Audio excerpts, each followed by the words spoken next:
Doug from Bristol called. We love it when we hear our listeners call. Thank you very much, Doug. And he called the hotline, and his wife purchased a rose that she wants to plant in a pot. Here, listen to his call. Hi, Bloomers in the Garden. Doug from Bristol, PA. My wife just purchased a coral knockout rose bush, end of season purchase. She would like to plant it in a pot. Can she do that now, and will it survive over the winter being in a pot outdoors? Or can you explain to me how I should set it up to survive? Thank you. Have a great day. Love your show. Very informational. Thank you very much. Thank you, Doug. Yeah, we appreciate that.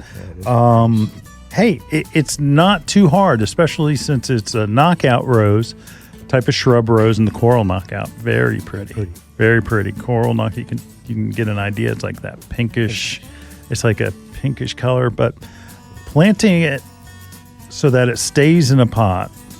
Let's start from the bottom up. How about that, Julio? Yeah, that's what we You have to make sure that you have a pot that is big enough that it can live there for a while. Don't plant it in a pot that's the same size as the rose is in now.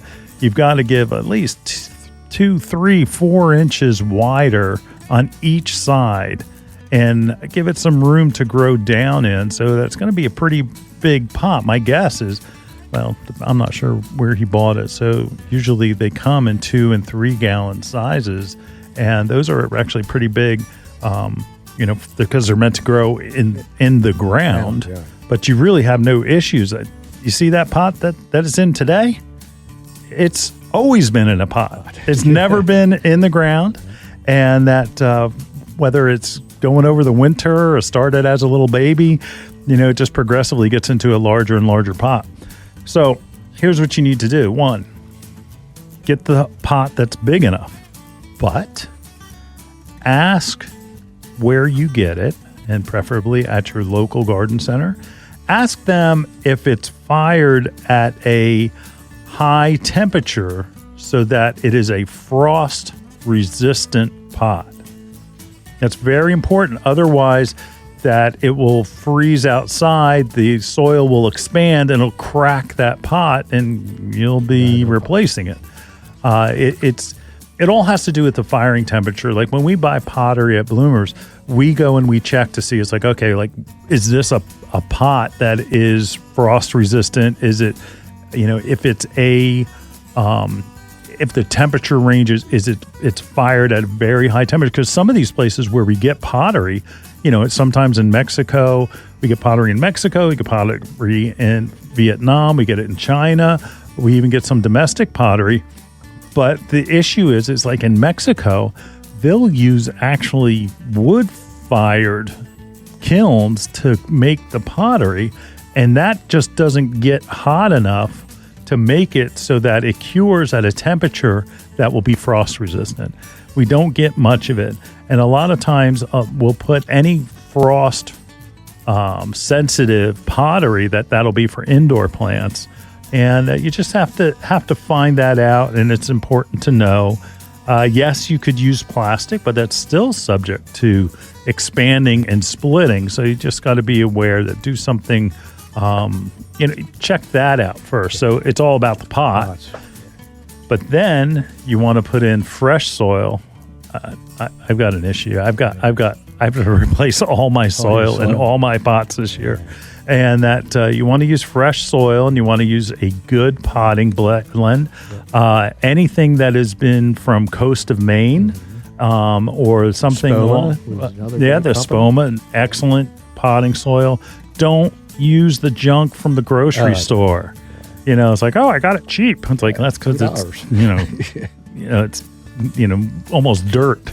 So you want to get a good quality potting mix, because that will hold moisture.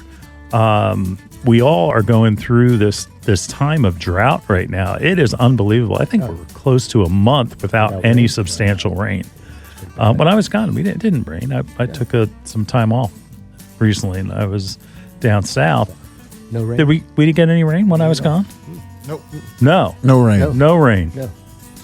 Maybe a small bit of precipitation, but not much at all. I was watching the news the other day, and it was raining in New York. And I'm like, all right, it's going to come, and we're going to get rain. No, it never came. So anyway, make sure that you get a good blend. And like Julio said, Espoma or Coast of Maine soils, Master Nursery soils, always excellent soils, and that it has a good blend, so it gives drainage, but also will hold moisture. You want to make sure you do that. The next step is to plant it. You don't want to plant it too deep.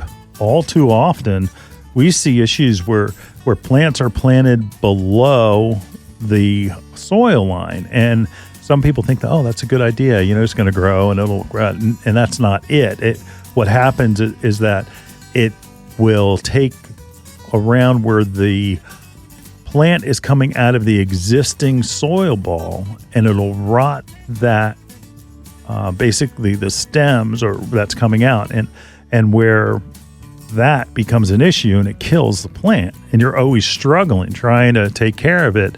You're thinking it insect diseases or anything, but no, you just planted it too deep.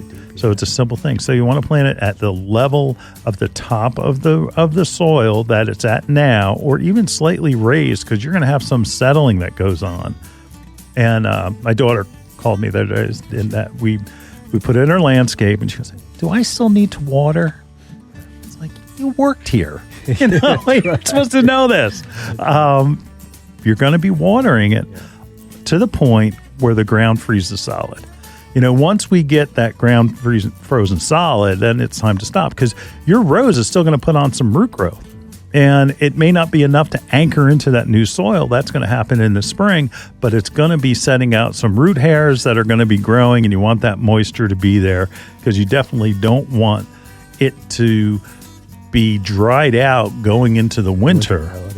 That's the key, because the winter winds are the things that are the worst for any plant, because it dries out. It's going to sound kind of gross, but do you ever notice that you get bloody noses in the winter? Yeah, you do. And it's because it's so dry, and that's the same thing that's happening to plants and everything else. They're so dry that they don't have the moisture. And going in, and we're going to lose a lot of plants this fall and winter, because people think that, oh, it's fall, so you don't need to water. They put away all their hoses. Yeah, all your hoses are away, which is smart, and that's going to be on a list that we'll have for you, but not yet. Not yet. The guys are right now, kind of, blow out your sprinklers. It's like, you better have that last watering. It better be in there. You've got to water, continue to water. Your lawn wants that water. Everything needs that water right now, because it hasn't gotten it naturally. And we usually say fall is a naturally rainy season. Well, not this one. Not this one. Not this one. So, and then if that continues in the spring, that's a problem. So you're going to plant it, you put it in. But one thing when you plant it, make sure that you push down on the sides of the plant, and that you eliminate any of those air pockets. You don't want it to be light and fluffy. You want to compress it in around that root ball so that there's no air pockets, because then again, those air pockets are dry, and they need to get around that plant. And you want to push it in really hard and get it. But as far as the rose goes, especially like a shrub rose like a knockout, they can take growing in a pot without any problem. Don't be afraid to prune it.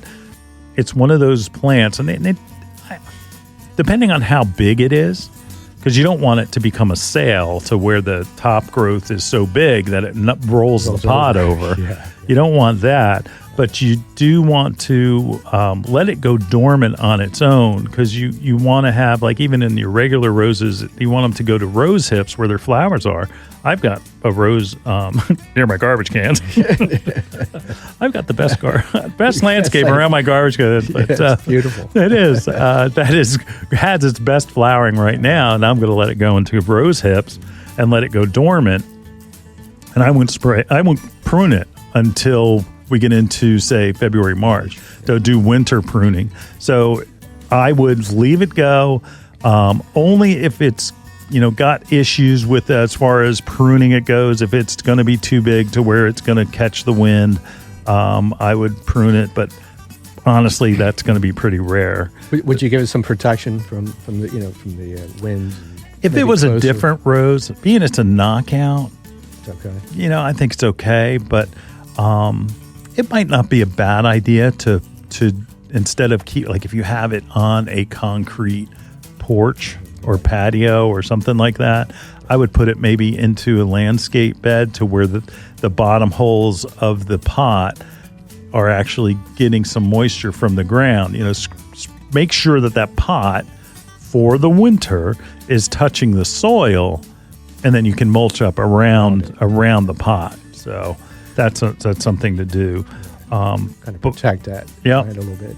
Yeah, but it is when they're grown in the nursery that they are covered in a non-heated greenhouse, so the temperatures are getting there. They're just protected from the wind. So they're getting the same temperatures that your rose is going to get, except it's the humidity that's held in by those great big long 300-foot greenhouses that, again, they're Quonset house that have no heat in them. So keep that in mind. But winter wind is the worst. So And then you talked about, because it's going to grow, you have to repot it, eventually. Eventually. I think you can probably get 2 years out of it. Yeah. You can get 2 years out of it, and you have to take care of it just like a regular yeah. rose. Yeah, you gotta water Insect diseases don't just say, "Oh, it's in a pot, so we don't have to worry about it." Yeah, you do. And I would spray it, and it's easier to spray because you got one rose, and it will be beautiful. It will be beautiful. So. Got to fertilize it too, and Yes, absolutely. And And that water's going to be going through. yep, it. a Spoma Rose Tone, organic, slow release. There are other combination products where it's an insect disease and fertilizer. I would honestly do that, but I would also spray it with a systemic insecticide, a combination of the two, because you want to just make sure you keep it, what we say in the industry, clean, and that means you don't want to start getting any black spot or any other diseases that will get into it and grab hold, because trying to fix that problem is harder than if you just do your maintenance in the beginning. So preventative maintenance is the key.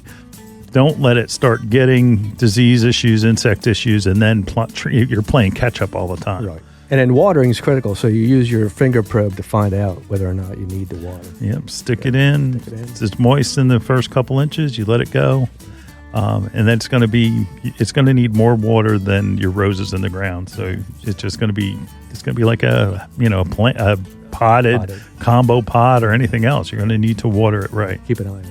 Yep.